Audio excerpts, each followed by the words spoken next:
People are born, people die. Yun lang ba ang buhay? Papanganak ka, lalaki ka, yung iba magkakaasawa, yung konti, hindi.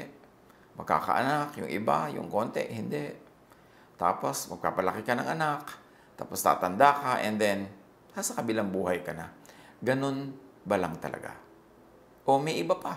O dapat marami pa? Ang pag-aaral natin, pinamagitan nating make the most out of life. And there are very important truths to live by to be able to make the most out of life. One of that is physical life has set limits. May hangganan ang buhay. Mabuting mamuhay na conscious tayo sa katotohanan na yan para hindi ka parang biglang nagtaka pag biglang nagwakas ang buhay ng mahal natin, ng kakilala natin, o ng sarili natin. Psalm 90 verse 10, our days may come to 70 years or 80 if our strength endures. Na huwag naman masyadong maging literal sa numbers na ito na kailangan 70 or 80. Sinasabi lang, mas mahaba naman kaysa sa karaniwan lang talaga dapat ang buhay. In fact, kung blessed ka, healthy ka pa, pwedeng humaba-haba pa. Pero huwag tayong masyadong literal sa numbers. Job 14, 1 to 2 and 5. Mortals are of a few days. They spring up like flowers and wither away like fleeting shadows. They do not endure. A person's days are determined and have set limits he cannot exceed. So may hangganan daw ang buhay. In fact, compared to eternity, maiksi lang daw talaga ang buhay ng tao para lang bulaklak na sasandaling mamumukadkad pagkatapos ay maluluoy. Although life has limits, but no one knows at which point within the set time individual life would pass. Alam lang natin, from 0 day, 0.1 day, to maybe many decades. But no one is sure kung kailan darating ang personal na wakas ng physical life ng isang individual. Ecclesiastes 8:6-8, since no one knows the future, who can tell someone else what is to come? No one has the power over the time of their death. Kahit ka pa hari, kahit ka pa emperor, kahit ka pa doktor, kahit ka pa ano, wala tayong kapangyarihan pagka ang pinag-usapan ay kung kailan tayo sa kabilang buhay. Yan ay wala sa ating kamay. Another truth na dapat nating dibdibin para marunong tayong mamuhay, life goes in cycles. Ecclesiastes 1:4-7, generations come and generations go, but the earth remains forever. Ganun talaga, salin-saling lahi, nandiyan pa rin ang mundo, siya ang naiiwan, siya ang natitira, pero ang mga tao nagpapasalin-saling lahi. And in time, what happens? Ages, eras, epochs, decades, years, seasons, months, weeks, days, yan ang sukatan ng ating panahon. Merong inaabot ng mga decades, meron naman years lang, meron days lang, meron hours lang. Iba-iba. Pero may panahon. Kaya dapat marunong kang bumasa, makitibok sa pulso ng panahon. Jeremiah 8:7, even the stork in the sky knows her appointed seasons, and the dove, the swift, and the thrush observe the time of their migration. Lahat ng nilalang merong internal clock, may body clock, merong pakikiramdam sa takbo ng panahon. Alam natin kung anong dapat ginagawa sa tamang oras. Life goes in cycles, also in individual life. Meron kang birth, growth, maturity, then time to have offspring, to most people at least, then parenting, then old age, and then passing. Every individual can go through that. Kung mahaba ang kanyang buhay, meron naman, hindi nakukumpleto yung buong cycle na yon. Doon pa lang sa quarter number 1 or quarter number 2, gumagraduate na siya.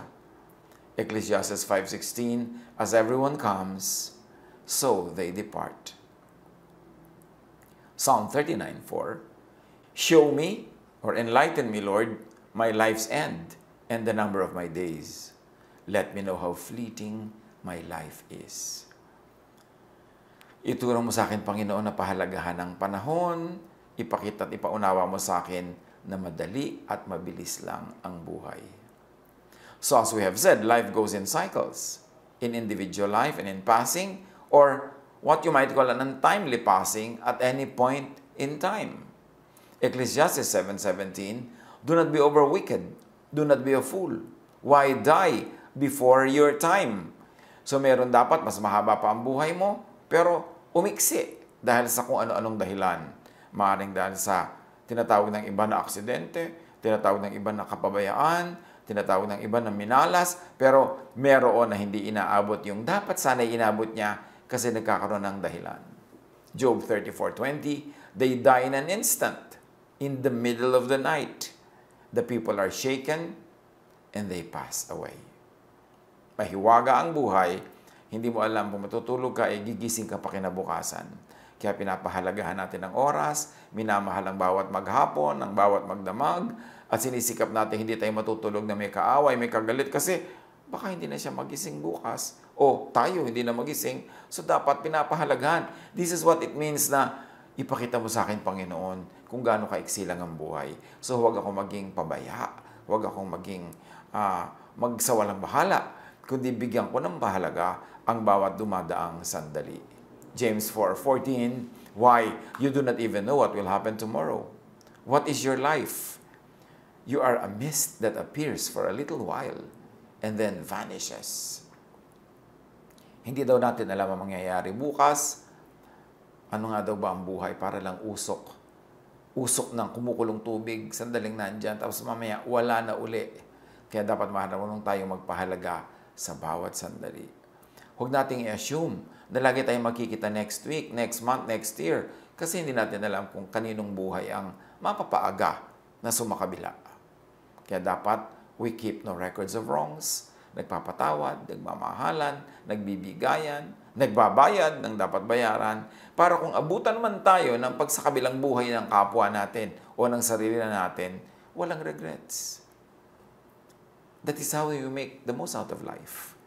You savor every moment, you value every moment, and you do not assume that you will have all the days, all the weeks, all the months and years. Hindi natin yun alam. Psalm 39:4-6, show me, Lord, my life's end and the number of my days. Let me know how fleeting my life is. Ecclesiastes 8:15, meanwhile, says, dahil maiksi ang buhay, so I commend the enjoyment of life, because there is nothing better for a person under the sun than to eat and drink and be glad. Then joy will accompany them in their toil, all the days of the life God has given them under the sun. Kailangan daw, sabi ni Solomon, enjoyin mo ang buhay mo. Ano mang araw, ano mang buwan, ano mang linggo, ano mang taon, meron ka dapat enjoyment. Huwag mong ipunin yung enjoyment mo para sa kahuli-huli ang araw o para next year o 10 years from now. Kasi paano kung hindi ka abutin nun? Hindi lugi ka. Kaya kailangan marunong kang gumawa o imbento ng mga kaligayahan sa bawat araw, bawat linggo, bawat buwan, bawat taon. Huwag kung ano-anong iisipin mong sakana. Because you never know. Life is made up not of years, but of moments. If the body is composed of cells, life is composed of moments. Quality moments make quality life. Wasted moments subtract from life. So do not just wish for a generally happy life. Create specific happy moments. Huwag mo lang sana sabihin, sana lumigaya ako, sana sumaya ako. Gumawa ka ng saya, gumawa ka ng specific na saya, umimbento ka ng ikakasaya. Para ka makatiyak na merong kasiyahan. Huwag mo lang hintayin na malaglagyan mula sa ulap patungo sa iyo. Kailangan nililikha mo ang kaligayahan. Cycles of time in individual life should happen, should be had, experienced, enjoyed, repeatedly, at close intervals in the shortest cycles possible. What do we mean? It's a mouthful. Dapat sa bawat araw, meron kang konting bakasyon, meron kang trabaho, meron kang saya, meron kang kinaing masarap, meron ka ring tiniis. Yung lahat ng nangyayari sa isang buong buhay ay danasin mo sa isang araw kasi hindi mo alam kung ang araw na ito ang huli na. At dapat din ang lahat ng yan maranasan mo sa loob ng isang linggo. Sa loob ng isang linggo, meron ka dapat na bakasyon, may trabaho, may pahinga, meron kaligayahan, merong pagtatanim, merong pag-ani in little ways. At dapat maranasan mo rin yan every month and every year para kung alin mang panahon, abutan ka ng pagtungo sa kabilang buhay, no regrets. Hindi yung lahat ng bakasyon, iniipon mo pa 10 years from now. Paano kung hindi mo abutin yon? Hindi yung lahat ng kabutihan, sasabihin mo, saka ako nagagawin, saka na ako gagawa ng mabuti sa magulang ko, saka na ako gagawa ng mabuti sa mga kapatid ko, sa anak ko, sa kapitbahay ko. Paano kung sumakabilang buhay na sila? So, gagawin mo lahat ang dapat nangyayari sa isang buong buhay sa bawat araw, bawat linggo, bawat buwan, bawat taon. Kung conscious ka na ang buhay ay maiksi at hindi natin alam kung kailan bigla-biglang natatapos. Ecclesiastes 3:1-8, everything on earth has its own time and its own season. There's a time for birth and death, and for all other extremes. Ecclesiastes 11:8, however many years anyone may live, let them enjoy them all. So you see, enjoy all the years. Hindi lang the 10th year or the 15th year or the 20th year. However many years anyone may live, let them enjoy them all. So, kailangan nagtatrabaho tayo para ma-enjoy natin yung bunga ng ating tanim. Siyempre, pag wala kang tanim, wala kang ani, paano ka mag-enjoy? So, ang pag-enjoy din ay merong kaakibat, merong kakambal na responsibilidad, na trabaho na dapat mong gawin. Enjoy everything. Enjoy as much, as often as possible, even in small servings. Huwag lang yung one big meal. Doon mo lang kakainin lahat. You must have everything in little amounts every day. Because every day counts. And we do not know if that day will be our last. Therefore, do not suspend all pleasures and wait for that big moment. It might not come. Or you might not stay long enough to reach it. So take note, mga puro tiis, puro hintay, mga dependents o suportado ng puro tiis at puro hintay, be conscious of time. Kung kayo ay dependent ng magulang, ng nagsusupport na puro tiis siya, puro hintay siya, tapos sumakabilang buhay na siya na hindi pa niya na-enjoy, di ba? Lugi naman siya. Kaya kung umaasa tayo kung kanino, dalian natin ng matapos na yung ating pagsandal sa kanya para mag-enjoy naman siya sa buhay niya at yung kanyang bunga ay maani niya, ma-enjoy niya. Bilisan natin yung panahon na tayo umaasa para makalaya rin siya dahil hindi natin alam kung gaano kahaba ang buhay niya. At kung tayo naman yung tiis ng tiis para sa iba, tiis ng tiis ng para sa iba, that is not wise and that is not kind because you should love others as you love yourself. So, mahalin mo rin na yung sarili. Meron naman dyan mga gustong-gusto mag-asawa pero hindi na nakapag-asawa dahil sa pag-aaruga ng mga kapatid, sa pag-aalaga ng mga kapatid. Dapat isingit mo yung sarili mo. Pwede mo sabihin, o sige, hindi ka patapos ng college pero mag-aasawa muna ako, so tigil ka muna ng 2 taon. At pag nakarecover na ako sa expenses at stable na uli ako, tsaka na lang kita uli tutulungang makapag-aral.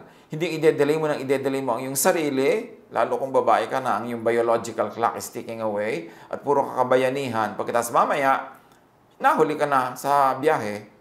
Tapos yung mga kapatid mong sobrang tinulungan mo, sila itong maraming mga kaligayahan, sila itong nagkaroon ng mga anak, ikaw nalugi ka. Hindi natin sinasabing huwag tayong tumulong, pero mahalin mo rin na yung sarili. Huwag mong laging ipagpaliban kasi hindi mo alam kung mahaba nga ba talaga yung buhay mo na yan. Ecclesiastes 6:12, for who knows what is good for a person in life during the few and meaningless days they pass through like a shadow? Who can tell them what will happen under the sun after they are gone? The idea is, dahil hindi alam kung kailan sa kabilang buhay, dapat enjoy ng lahat ng basic elements of a life cycle. At gumawa ng mini-cycle sa paulit-ulit para kung maiksi lang ang buhay sa mundo, ay maranasan rin lahat ang representative elements of a full life cycle. Umimbento ng maraming maliliit na saya everyday, maliliit na pahinga, maliliit na bakasyon. Huwag ipaghintay ang lahat sa isang one big moment that might not come. Dapat may paggawa at pahinga enjoyment at pleasure, love, planting and harvest, etc. in every day, week, month, year, decade, para kahit kailan sumalangit, naranasan at nalasap ang mga basic elements of earthly life, even in mini cycles. And let us not demonize earthly happiness and earthly pleasure. Diyos din ang may bigay niyan. Inilagay tayo dito ng Diyos sa mundo to enjoy the earth. Kung nasa earth ka pa lang, puro heaven ang iniisip mo, di mamimiss mo yung earth. Inilagay ka nga dito ng Diyos, alangan man nagkamali ang Diyos. So habang nasa earth ka, enjoy the earth. Pag dinala ka sa kabilang buhay, dun mo enjoyin yung kabilang buhay. Ecclesiastes 2:3-8. Sa pagnanasa kong makamit ang karunungan, ipinasya kong magpakalasing sa alak. Sa loob-loob ko'y ito na ang pinakamainam na dapat gawin ng tao sa maikling panahong ilalagi sa mundong ito. Nagawa ko ang mga dakilang bagay. In other words, sinubukan niya ang lahat. Sabi na niya, Solomon, my wisdom never leaving me at any moment. Pero sinubok ko ang lahat dahil maiksi ang buhay na ito. Ecclesiastes 2:24, a person can do nothing better than to eat and drink and find satisfaction in their own toil. And I don't know why many religious people demonize eating and drinking and enjoyment and satisfaction. Samantalang ang Diyos na lumikha ng ating katawan, ang naglagay ng lahat ng nerve endings in the right parts of our body for us to enjoy physical life. Hindi man maging mahaba at super complete ang buhay, ang seasons, ang periods, at least make the most out of what is available. Ecclesiastes 3:22. So I saw that there is nothing better for a person than to enjoy their work, because that is their lot. For who can bring them to see what will happen after them, as we have already read a while ago. Ecclesiastes 11:9. You who are young, be happy while you are young, and let your heart give you joy in the days of your youth. Follow the ways of your heart, and whatever your eyes see.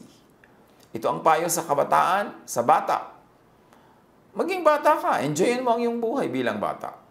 Ayusan mo lang yan, kasi may consequences pagka may mali kang ginawa, pagka merong mga pagpapabaya ka, merong magiging bunga, pero hindi tayo pinipigil to be young and to enjoy youth. This is to get at least a life, a few lives, if possible, several lives. Now, if life gets to be long and full, bonus na yun.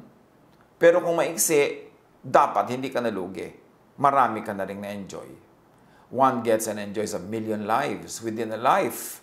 Kung siya ay blessed, at siya ay marunong magpahalaga sa panahon, marunong siyang magtanim para umani, marunong siyang magtrabaho, marunong siyang makisama sa kapwa, marunong siyang sumunod sa Diyos, marunong siyang magbasa ng kalooban ng Diyos para masunod ito sa tama at makapakipakinabang na paraan, life will be very, very meaningful. Kaya sabi ni Solomon sa Ecclesiastes 2:10, I denied myself nothing my eyes desired.